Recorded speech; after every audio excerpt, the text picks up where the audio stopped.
The Brief Epi Part 3. 4 things to start your week. If you're watching this right now, there's a good chance you feel behind in life. Behind financially, behind spiritually, behind creatively. Like everybody else got the memo and you didn't. But you're wrong. You're not as behind as you think. This is the brief. First, when you zoom out and look at your life through a global lens, you may realize you're further along than you think. Earning just over $10,000 a year already places you slightly above the world's median earner.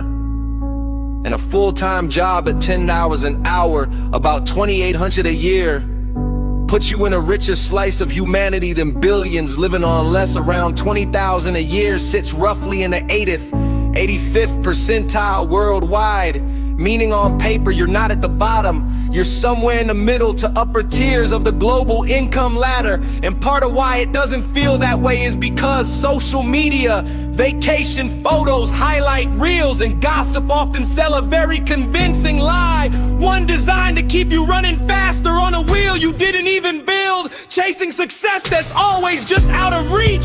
All that glitters is not gold, and sometimes the difference between happiness and sadness is believing those lies or rejecting them. Life is priced locally: rent, food, transportation. But if you're working full-time, saving anything, and still finding moments to enjoy life, you're already making progress. A shift in thinking may be all you need.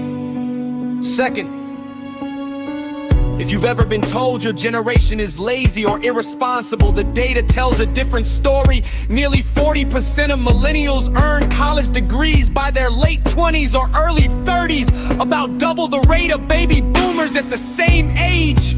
And Gen Z is on track to surpass that. Despite rising costs, your generation has emphasized ethics, digital literacy, mental health, and climate responsibility. So much so that Gen Z is the fourth generation to collectively lower per capita carbon emissions compared to their parents at the same age. Social media may distract, but it also organizes, exposes injustice, and empowers action in ways previous generations simply didn't have. If you like what we're building over here at Aslan Media, don't forget to like, and more importantly, subscribe. Something as simple as that helps this work continue. Now, back to the brief. Third, on February 17, 2026, in the Philly region, Action News reporter Catherine Scott surprised shoppers at a local Acme by covering their full grocery bills. No limits. No catch families walked out relieved, some even in tears. Flowers were delivered to nurses at Lankenau Medical Center, and Cherry Hill first responders received free coffee and treats. Inspired by what she saw, a local teacher gathered 200 from parents and anonymously paid for 5 families' groceries at her neighborhood giant, leaving behind a sign inspired by Action News: kindness pays it forward.